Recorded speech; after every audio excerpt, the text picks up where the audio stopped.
and it's just like something that I struggle or like have struggled in the past quite a lot, that I often do things and they do make perfect sense to me, like it's not that I'm just doing like poetic work for the sake of poetry.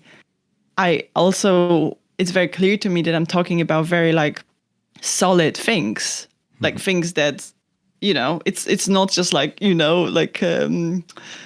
but that's kind of often the criticism or the misunderstanding that I come across, or like, I don't know, just like the way that my work is described. It's like, oh, it's dreamy and it's poetic.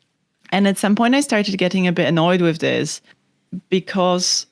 not because it isn't, because I am very clear that my work is poetic and dreamy. Like, I'm using this aesthetics consciously. So it's also not like, but what annoys me about this is that often this is a way of kind of maybe ignoring the meaning behind this, or like just diminishing it to like, oh, there's like, there's like serious work about real world and there's like poetic work. And this poetic work is often dismissed as something less of a value or less important. And so I think that's also not just in this particular book or project, but like in general, I think that's something that I refuse to accept and like kind of actively go against. So that's a very long answer to your question, but I think that's essentially why I would like navigate between something that's kind of more traditionally understood as research and something that's more, in my understanding, is more like an intuitive kind of,